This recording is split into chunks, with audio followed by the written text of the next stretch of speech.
Welcome to the Lion's Share podcast, where we break down today's most impactful research and bring fresh insights from the academic frontier straight to you. Today, we're jumping right into something pretty fundamental in corporate reporting, this tension between standardization and, well, managerial discretion. Right. FASB wants clear, comparable JAP rules. But what happens when those rules get really tight? Exactly. Do managers just stop communicating the nuances, or do they find another way, another channel to get their story across? That's the big question we're tackling today. We're doing a deep dive into a really insightful 2022 paper by HRIBAR and his co-authors. Their goal was pretty direct. Figure out if managers pump up their voluntary disclosures when JAP ties their hands in the official financial statements. In the answer they found, well, it kind of confirms what a lot of us in practice probably suspect, doesn't it? It absolutely does. The main takeaway is that making mandatory reporting stricter, limiting that discretion, it doesn't actually kill the information flow. It just reroutes it. Managers become significantly more likely to use those voluntary channels. Things like management forecasts, non-GAAP earnings, beefing up the MD&A section, especially when GAAP won't let them recognize something formally. So it's like trying to push water uphill. You block one path, it finds another, often one that's maybe less formal, less audited. Precisely. And that's really their key contribution. First, showing that GAAP rules don't just affect how much is disclosed, but where the channel matters. And second, they came up with this really novel way to measure the GAAP constraint itself. That's a big part of why the paper is so powerful. Okay, before we get lost in the weeds of the methodology, which sounds fascinating, let's frame this up. Why should someone listening, maybe a CFO, someone working on policy, or even an academic, really care about this channel shifting? Great question. For managers, this study basically maps out a common response strategy. If GAAP makes you expense something immediately, but you believe the economic reality is different, you feel compelled to explain that. So you have to tell the market. So you shift to voluntary disclosures. But, and this is key, that shift isn't free. You're moving important information out of the audited financials into areas with, frankly, higher litigation risk. And for standard setters like FASB, this is huge. It kind of challenges the idea that just writing a super tight rule gives them complete control over the information environment. They get to think about the total information package managers put out. Limiting one channel just pushes information into another. Okay, let's start unpacking the study's mechanics then. You mentioned a novel measure for how restrictive GAAP is. Tell us about that. What do they call it? Yeah, this is their core independent variable. They call it limit discure. And it's an ex-ante measure, which is important. It gauges the constraint before the manager even does the reporting. Ex-ante. Okay. So how does it work? They used textual analysis. They scanned the actual accounting standards, looking for specific words, modal verbs that signal restriction. Think shall, should, must. The mandatory language. So like a count of how often FASB says you must do this. Kind of, but more sophisticated. It's not just a raw count. They scale it by the standard's length, naturally. But the really clever part is they weight it by how much that specific firm actually relies on that particular standard. How do they figure out reliance? They estimate it by counting keywords related to that standard within the firm's own 10K filings. Okay, that is smart. So it measures the constraint as it applies to this firm, not just the rule in general. Exactly. It personalizes the constraint measure. And this ties into another key finding they talk about, the voluntary disclosure portfolio. Portfolio, meaning managers use multiple tools at once. Precisely. When GAAP constrains them, they don't usually just pick one voluntary channel. They often deploy a whole set, maybe more forecasts and non-GAAP numbers, and a more detailed MD&A. It's a coordinated effort to paint the picture GAAP wouldn't let them. And speaking of the MD&A, they had a specific finding there using something called MD&A fog. What's that about? Right, MD&A fog. It's based on the Gunning Fog Index, which is basically a measure of text readability. Lower score means easier to read, less foggy. Okay. What they found was pretty cool. When managers were highly constrained by GAAP, their MD&A didn't just get longer, which happens a lot with disclosures, sometimes just more boilerplate. Sure, more words doesn't always mean more clarity. Exactly. But here, the MD&A also became significantly less foggy, more readable. That suggests managers weren't just dumping text. They were actively trying to make it clear, likely to explain the very things they couldn't put in the main financial statements. Wow, okay. That implies a real strategic effort to improve communication quality in those voluntary spots. Very interesting. Let's shift gears slightly. What's the theoretical underpinning here? Why should managers react this way when GAAP gets tight? It really comes down to information asymmetry. This is classic disclosure theory, drawing on folks like Verrecchia. The basic idea is if the official financial statements become less informative because GAAP rules are too rigid or don't capture the economics well. Then investors face more uncertainty about the firm's actual value. Exactly. And managers who usually have better information and want to keep their cost of capital low have a strong incentive to step in and reduce that uncertainty by providing more information voluntarily. So filling the gap left by constrained mandatory reporting. Does this tie into the whole debate about whether mandatory and voluntary disclosures are substitutes or complements? Absolutely. That's the mandatory versus voluntary disclosure dynamics debate. If they were complements, then tighter GAAP rules should arguably lead to less voluntary disclosure too, kind of suppressing everything. But that's not what they found. Not at all. Their findings strongly support the substitution view.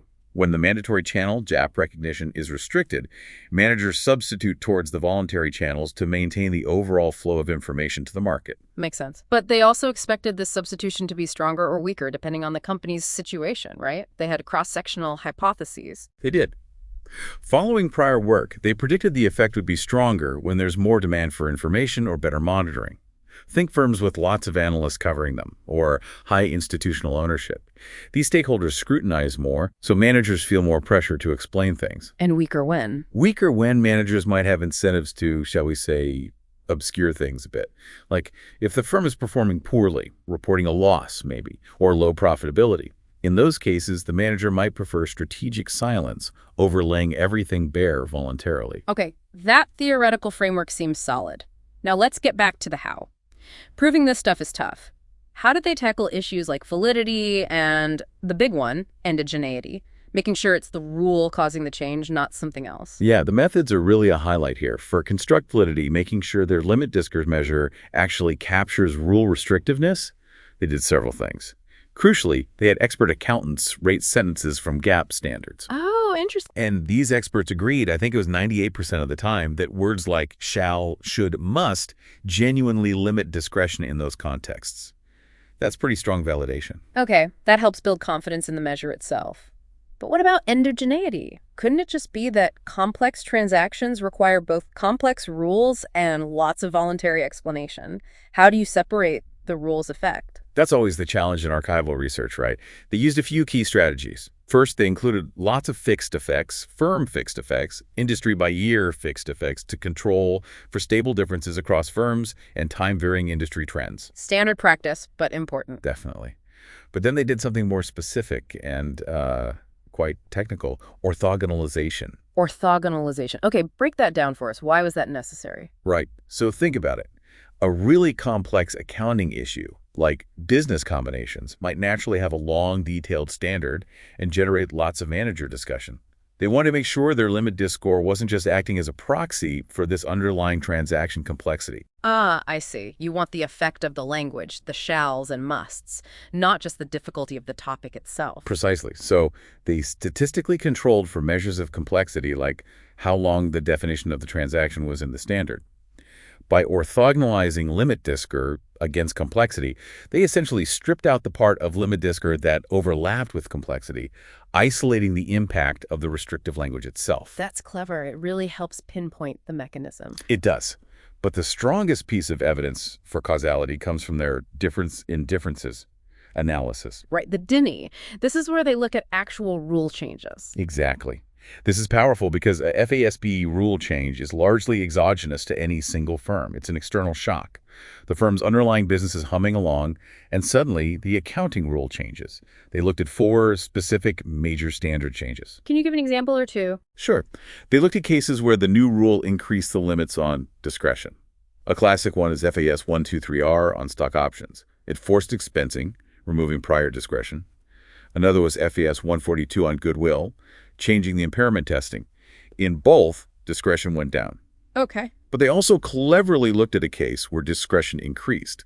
That was FAS 141 on business combinations, which gave more leeway in some areas compared to the old rule APB 16. And the results lined up across these different scenarios. Perfectly. When a new rule limited discretion, like for stock comp or goodwill, firms increased their related voluntary disclosures like non-GAAP adjustments, specifically for those items. But when the new rule expanded discretion, like FAS 141 for M&A, the related voluntary disclosures actually decreased. Wow.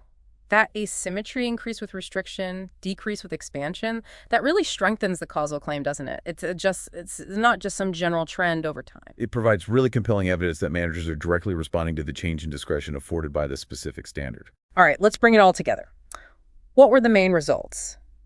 Did they definitively answer that core research question? Yes, absolutely. The results were clear and consistent across all 4 of their main voluntary disclosure measures. Higher limit, more GAAP constraint was significantly associated with more management forecasts, especially non-GAAP ones, Right. a higher likelihood of reporting non-GAAP earnings, longer MD&A sections, And the less foggy MD&A we talked about earlier. and the more readable, less foggy MD&A.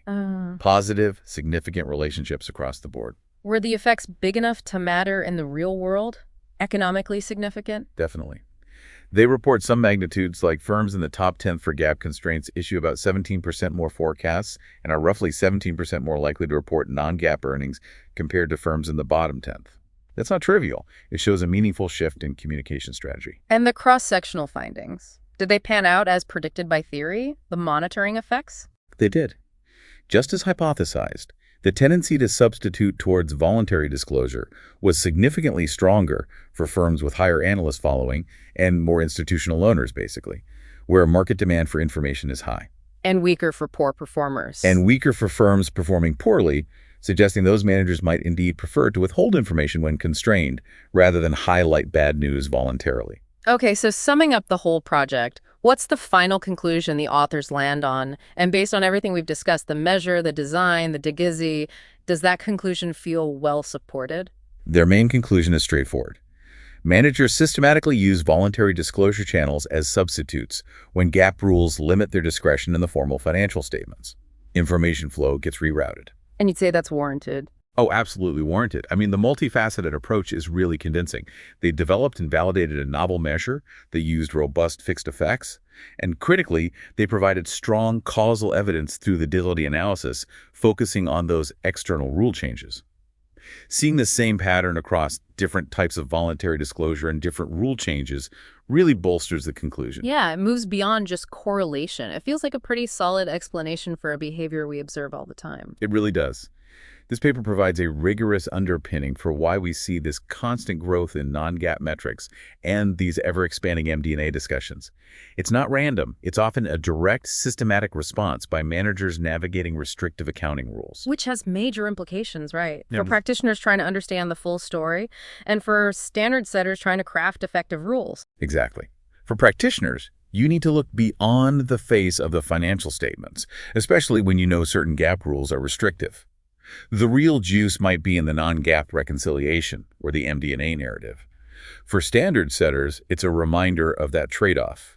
You gain comparability with tight rules, maybe, but you might push important, nuanced information into less regulated, potentially riskier zones. It's like squeezing a balloon, the air has to go somewhere. That's a great analogy. FASV might control the shape of the balloon in one place, but they don't control the total volume of air inside. So this leaves us, and you, a listener, with a really interesting thought to ponder. This paper showed managers react to GAAP constraints by boosting voluntary disclosure. Now, regulators are increasingly looking at those voluntary channels too, right? SEC comments on non-GAAP usage, for example. Yeah. So the provocative question is, if regulators start to significantly tighten the rules around voluntary disclosures as well, what happens then? Will managers finally just withhold the information altogether, or will they find yet another channel, maybe even less formal investor calls, presentations, maybe even social media to get their perspective out? That's the next frontier, isn't it? Does the substitution just continue down the chain to less formal channels? Or is there a point where information flow actually gets suppressed? A fascinating question for future research and for all of us watching the disclosure landscape evolve. Indeed. A lot to think about there. Thanks for joining us for this deep dive into how managers navigate the world of accounting rules. Thanks for tuning into the Lion's Share podcast. If you enjoyed today's discussion, share it with a friend and join us next time for more ideas worth talking about. We'll see you next time.